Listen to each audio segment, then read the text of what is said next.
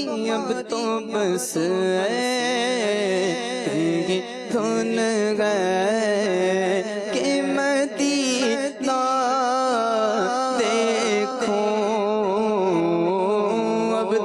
بس دھن گئے.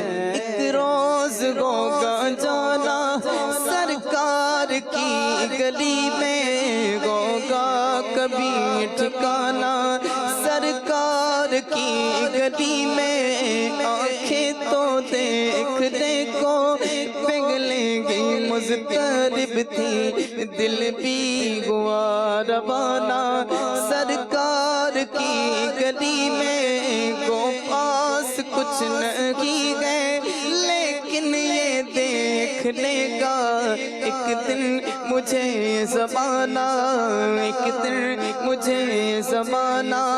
سرکار کی گلی میں اب تو بس دھن گئے کہ مدینہ دیکھوں. اب تو بس دھن گئے. کاش اقبال یوں ہی عمر بسر ہو میری. کاش اقبال یوں ہی عمر بسر ہو میری. صبح کعبے میں کروں شام کو طیبہ دیکھوں. اب تو بس ایک ہی دھن ہے، اب تو بس ایک ہی دھن ہے کہ مدینہ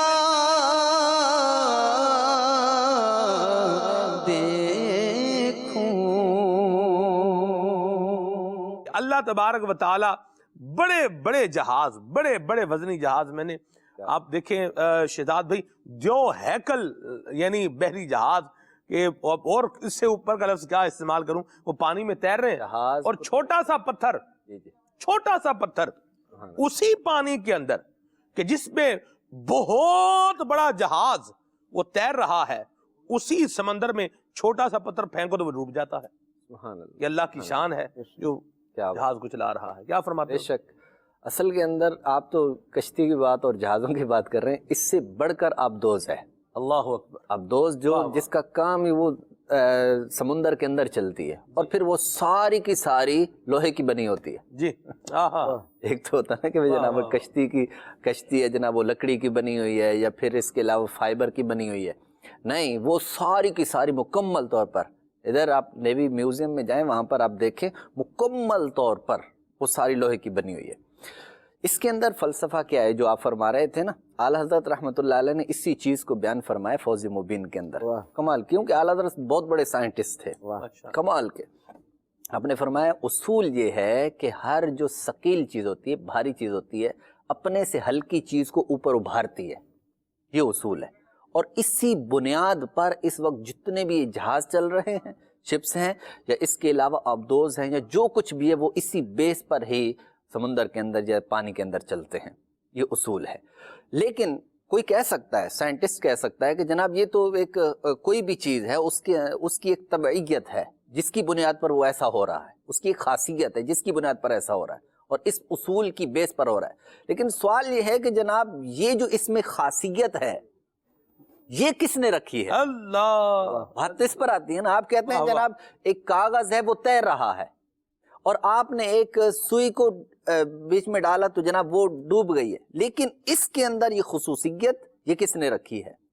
ایک عام لوہا ہے اور ایک آپ کے پاس گولڈ ہے، سونا ہے، دونوں کے اندر خاصیت جدا جدا ہے، الگ الگ ہیں۔ سونا بھاری ہے اور اس کی نسبت یہ اتنا بھاری نہیں ہے، دونوں کو اگر ایک سائز کے اندر آپ لیں گے تو سونا بھاری ہوگا، یہ اصول ہے۔ اعلیٰ حضرت رحمۃ اللہ علیہ نے اس کو بیان کیا، سائنٹسٹ حضرات اس کو بیان کر رہے ہیں، اس کو کہتے ہیں الجر والاسقال، ایک علم ہے اور اعلیٰ حضرت کمال کے اس کے ماہر تھے۔ سبحان اللہ۔ تو بات آپ ہی کی ہے کہ یہ ساری رب کائنات کی شانیں ہیں۔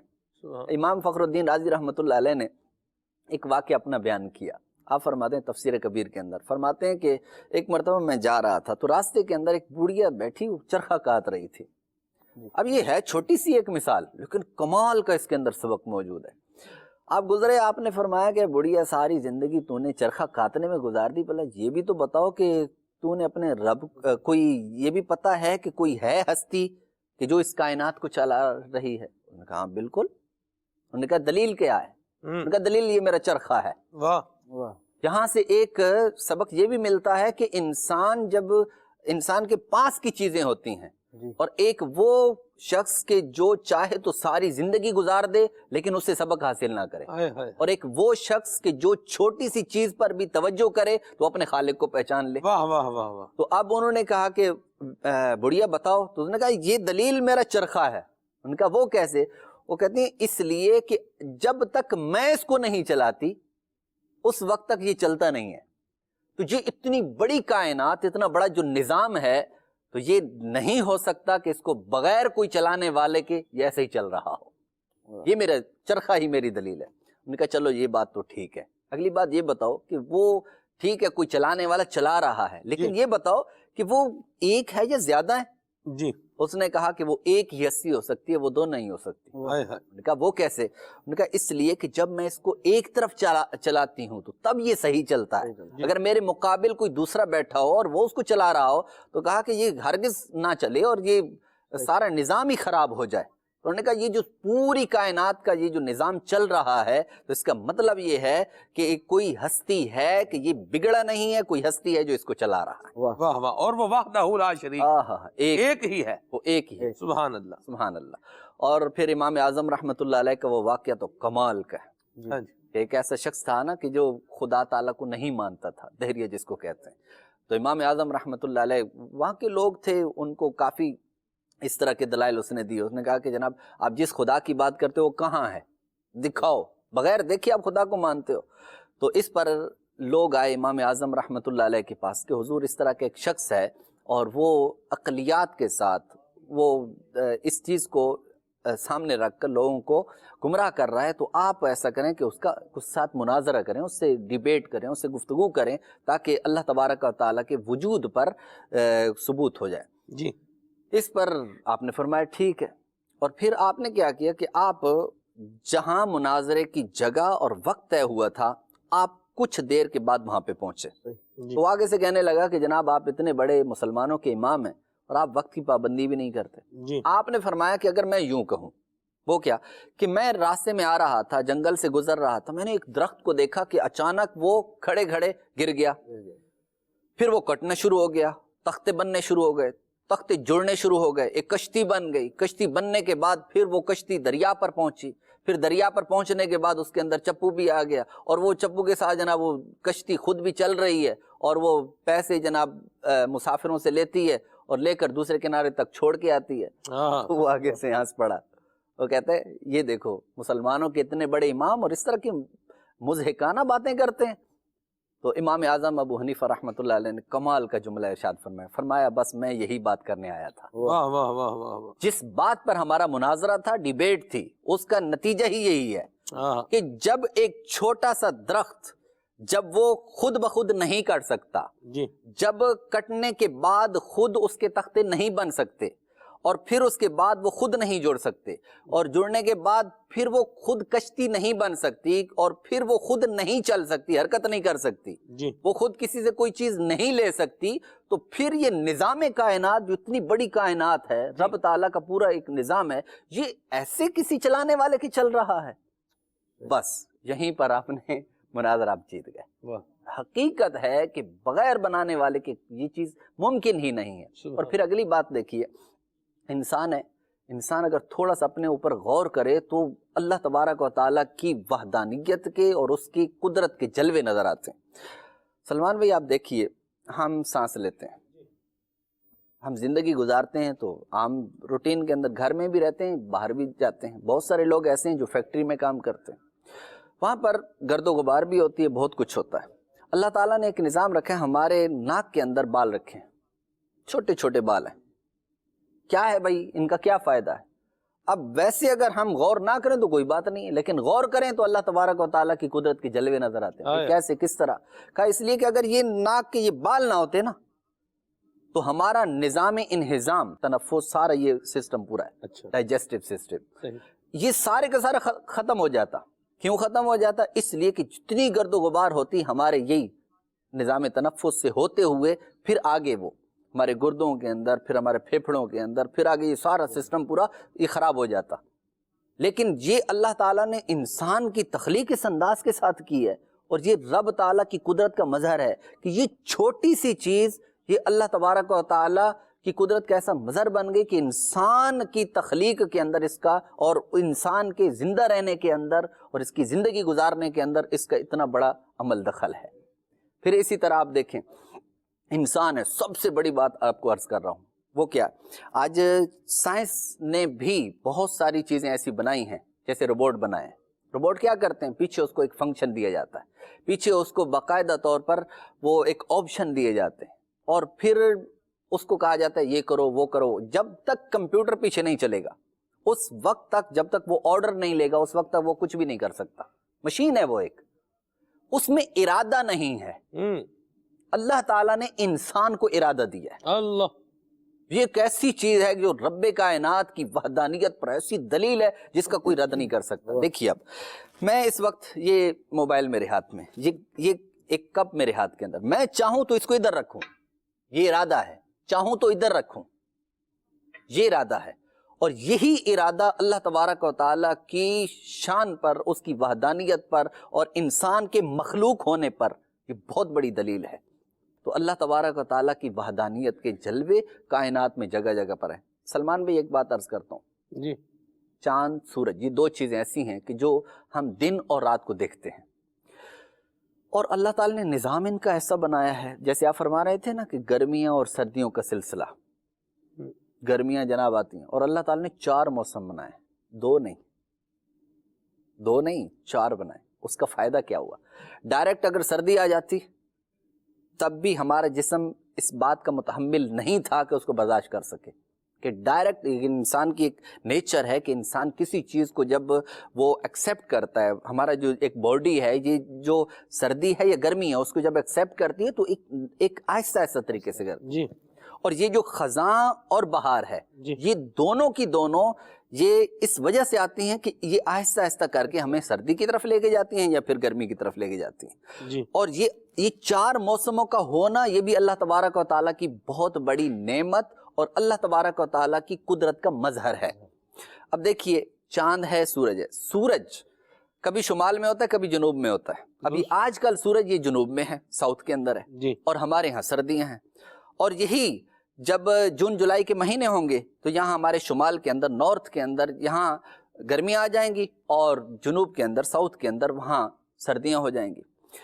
یہ سسٹم اللہ تعالیٰ نے ایسا بنایا ہے کہ خط استوا جس کو ہم ایکویٹر کہتے ہیں، وہاں سے شمال کی طرف سورج جب جاتا ہے 21 مارچ کو سورج ایکویٹر پر ہوتا ہے، پھر اس کے بعد وہ آہستہ آہستہ کر کے وہ نارتھ کی طرف جاتا ہے، یہاں تک کہ تقریباً 23.5 درجے یعنی 23 پوائنٹ سمتھنگ ڈگریز یہ شمال کی طرف جاتا ہے، نارتھ کی طرف جاتا ہے، پھر واپس پلٹتا ہے۔ بڑی حیرت کی بات ہے، یقین مانے، حالانکہ یہی سورج اگر یہ اپنے طور پر چل رہا ہوتا تو پھر یہ چاہیے تھا کہ مکمل 90 ڈگری تک یہ پول تک جاتا، نارتھ پول تک جاتا، لیکن ایسا نہیں ہوتا۔ بھائی وہ کون سی ہستی ہے جس کو واپس لا رہی ہے، خاص لمیٹڈ حد تک جانے کے بعد پھر واپس لا رہی ہے، وہ کیا ہے؟ حالانکہ یہ تو اس کے اندر تو ارادہ نہیں ہے، یہ تو ایک بے جان چیز ہے، تو یہ واپس پلٹ رہی ہے۔ پھر اس کے بعد کیا ہوتا ہے، 22 سپٹمبر کو یہ پھر ایکویٹر پر آیا، پھر اس کے بعد یہ جناب ساؤتھ کی طرف جا رہا ہے، واہ، اور پھر اتنے ہی ڈگری جتنا وہ نارتھ میں گیا تھا، پھر وہ وہاں پہنچنے کے بعد پھر واپس پلٹ رہا ہے۔ عجیب بات ہے۔ اللہ اللہ اللہ اللہ، یہ رب تعالیٰ کی قدرت اور رب تعالیٰ کی وحدانیت پر دلیل نہیں تو اور کیا ہے؟ یہ چاند، یہ سورج، یہ ستارے، کل فی فلک یسبحون، اللہ اللہ اللہ اللہ، الشمس والقمر بحسبان، یہ اللہ تعالیٰ کی وحدانیت کا مظہر ہے۔ نہ سوچنے والا ہو، تدبر تفکر نہ کرنے والا ہو تو پھر کچھ بھی نظر نہیں آتا، اور اگر کوئی سوچ اور فکر رکھنے والا ہو تو اس کو بہت کچھ نظر آتا۔ اللہ اللہ اللہ، ایک اللہ تعالیٰ کے ولی گزرے ہیں، جی ایک معتبر تفسیر کے اندر یہ واقعہ ذکر ہے، وہ بہت بڑے ولی تھے، زندگی ان کی عبادت میں گزر گئی، تو ایک دن والدہ کے پاس گئے اور جا کر عرض کرنے، ان کی والدہ بھی ولیہ، ان کے پاس جا کر انہوں نے عرض کیا کہ حضور اتنے سال ہو گئے ہیں مجھے عبادت میں لذت محسوس نہیں ہو رہی۔ تو والدہ نے کہا بیٹے تم نے کبھی کوئی گناہ کیا ہوگا؟ انہوں نے کہا حضور مجھے یاد نہیں پڑتا کہ میں نے کبھی گناہ کیا ہو۔ اللہ اکبر، دیکھیے عبادت کیسی۔ اچھا پھر بیٹے ایسا کیا ہوگا کبھی آپ نے عبادت میں غفلت کی ہوگی؟ جی، امی مجھے یاد نہیں پڑتا کبھی غفلت کی ہو۔ اللہ اکبر، انہوں نے کہا پھر بیٹے اتنی بات تو ضرور ہوگی کہ ایک دن یا ایک لمحہ ایسا ہوگا کہ تو نے آسمان کی طرف نگاہ اٹھائی ہوگی اور بغیر فکر کے واپس آئی ہوگی۔ اللہ اکبر، اتنا تو ضرور ہوگا۔ ہائے ہائے ہائے، اب جواب سنیے ادھر سے، انہوں نے کہا ہاں امی جان ایک مرتبہ میرے ساتھ ایسا ہوا تھا۔ کیسے لوگ تھے؟ اللہ، اور اس سے پتہ چلتا ہے کہ جب نگاہ انسان آسمان کی طرف اٹھائے یا زمین کی طرف ہو یا اپنے آپ کی طرف ہو، رب کائنات کو یاد کرے، اللہ، قدرت کو یاد کرے۔ واہ واہ واہ، کس پروردگار نے کیسا نظام بنایا۔ سبحان اللہ، امام اعظم ابو حنیفہ رحمۃ اللہ علیہ آپ فرماتے ہیں آپ کا ایک بیان کیا علم کلام کا مسئلہ ہے کہ اگر کوئی شخص ایسا ہے پہاڑوں پر پیدا ہوا، اس کے پاس کوئی دعوت نہیں گئی، کسی نے اس کو کچھ بھی نہیں بتایا، آپ نے فرمایا اس پر لازم ہے کہ کم از کم اس بات کا اعتقاد رکھے کہ کوئی ہے جس نے اس پوری کائنات کو بنایا۔ سبحان اللہ. وہی تو ہے جو نظام ہستی چلا رہا ہے, وہی خدا ہے. سبحان اللہ, سبحان اللہ. منیم بھائی, اگر درختوں کو دیکھا جائے تو یہ بھی اللہ تبارک و تعالیٰ کی قدرت کا ایک شاہکار ہے کہ درخت ہے, آپ دیکھیں اس کا اگنا بھی ایک کمال ہے. زمین کے اندر دیکھیں, زمین تو بے جان ہے نا, لیکن اللہ تبارک و تعالیٰ نے اس زمین پر جو ہے وہ پانی برسا کر یا اس کو پانی جو ہے وہ عطا کر کے اس کے اندر جو ہے وہ ایک جان پیدا کی ہے کہ اس میں سے درخت جو ہے وہ نکل رہا ہے, اور پھر پودا جو ہے یہ اگ رہا ہے, فصل جو ہے یہ اگ رہی ہے, اناج جو ہے یہ نکل رہا ہے. کچھ اس پر روشنی ڈالیے. آپ دیکھتے چلے جائیں, جس چیز کو دیکھیں نا بندہ اس کو اندر تھوڑا جا غور کر لے تو بندہ حیران ہو جاتا ہے کہ اللہ تبارک و تعالیٰ نے کیسی عجیب اشیاء پیدا فرمائی ہیں. آپ دیکھ لیں دنیا میں کروڑوں درخت ہیں, اب کروڑوں درختوں کے اندر پتہ نہیں کتنے پتے ہوں گے, اور وہ سارے پتے ایک دوسرے سے مختلف ہیں. اب یہ بھی اللہ تبارک و تعالیٰ کی قدرت کا ایک عظیم شاہکار ہے کہ کروڑوں درختوں کے جو اربوں خربوں پتے ہیں وہ بھی ایک دوسرے سے مختلف ہیں. اسی طرح آپ کسی بھی چیز کو دیکھتے چلے جائیں, اس چیز کے اندر جو رنگ ہے نا وہ اللہ تبارک و تعالیٰ کی قدرت کا ایک عظیم شاہکار ہے. آپ دیکھتے چلے جائیں بہتی ہوئی ندیاں, یہ سمندروں کا تلاطم, دریاؤں کی روانی, یہ پھوٹتے ہوئے چشمے, یہ تتلی کے پروں میں قدرت کے رنگوں کی مینا کاری, اسی طرح مور کے پروں میں قدرت کے رنگوں کی مینا کاری, یہ تمام جو چیزیں ہیں یہ اللہ تبارک و تعالیٰ کی قدرت کا ایک عظیم شاہکار ہیں. اور اللہ تبارک و تعالیٰ نے یہ تمام چیزیں پیدا فرمائی ہیں, بندہ صرف انہی کے اندر غور کر لے تو اس کے دل میں اللہ تبارک و تعالیٰ کی عظمت مزید بڑھتی چلی جائے گی. اس لیے کہا نا کہ اللہ تبارک و تعالیٰ کی ذات میں غور نہ کر, اللہ تبارک و تعالیٰ کی تخلیق میں غور کر کہ اللہ تبارک و تعالیٰ نے اشیاء کیسے کیسے پیدا فرمائی ہیں اور کس کس انداز میں اللہ تبارک و تعالیٰ نے پیدا فرمائی ہیں. تیرے دو ہاتھ ہیں تو ان میں سے دونوں ہاتھ کیسے برابر ہیں, ایسا نہیں کہ ایک کا سائز کچھ بڑا ہو اور دوسرے کا سائز کچھ کم ہو. یہ بھی اللہ تبارک و تعالیٰ کی قدرت کا ایک عظیم شاہکار ہے. اور سلمان بھائی یہاں پر ایک اور بات بھی عرض کرتا چلوں کہ بندہ جو ہے وہ اللہ تبارک و تعالیٰ کی وحدانیت, اس کی عبادت کرنے کے ساتھ ساتھ علم دین بھی مکمل طور پر حاصل کرے, اور جو بنیادی عقائد ہیں ان کو بھی ذہن میں رکھے, وگرنہ انسان گمراہ ہو سکتا ہے. آپ دیکھیں وہ ایک نیک عالم بھی تھے اور ایک جو ہے وہ خالی عابد تھا, اس کے پاس علم دین نہیں تھا. وہ شیطان جو ہے اس دونوں کے درمیان جو فرق بیان کیا گیا وہ کس طرح کہ شیطان جب عالم کے پاس آیا اور ایک سوال کیا کہ کیا اللہ تبارک و تعالیٰ سوئی کے اس سوراخ سے کیا اس ایک اونٹ کو گزار سکتا ہے, تو عالم نے کیا جواب دیا, کہا تو اونٹ کی بات کرتا ہے, اللہ پوری کائنات اس میں سے گزار سکتا ہے. اور دوسرے سے ایک جاہل سے پوچھا کیا اللہ تبارک و تعالیٰ سوئی کے سوراخ سے ایک اونٹ کو گزار سکتا ہے, تو وہ سوچ میں پڑ گیا اور کہنے لگا کہ اونٹ کیسے جا سکتا ہے,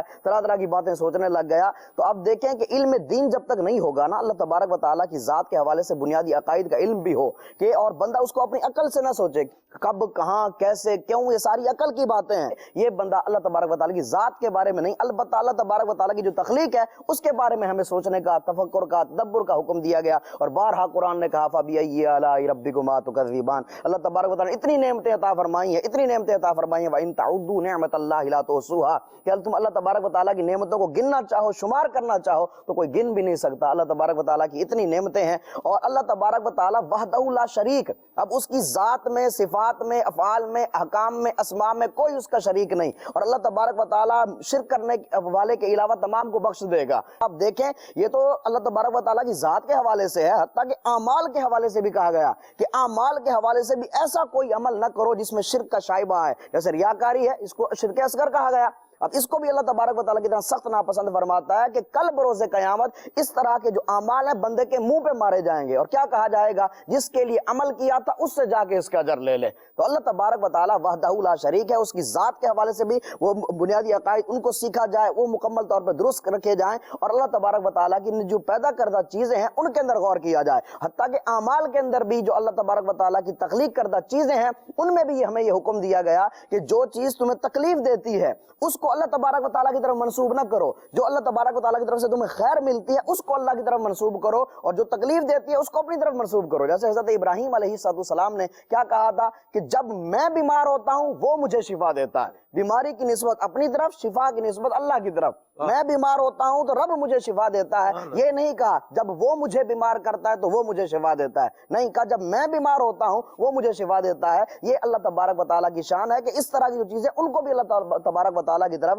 منسوب نہ کیا جائے. یہ بھی اللہ تبارک و تعالیٰ کی شان ہے. اور اپنے دل کے اندر بھی بندہ ان چیزوں کو پیدا کرے کہ اللہ تبارک و تعالیٰ کی بنائی ہوئی چیزوں میں غور و فکر کرے. جب ان میں غور و فکر کرے گا, تدبر کرے گا, بڑی بڑی نشانیاں دیکھے گا, تو بندہ واقعی حیران ہوگا کہ وہی رب ہے جو پوری دنیا کا نظام چلا رہا ہے. اللہ اللہ اللہ اللہ, سبحان اللہ.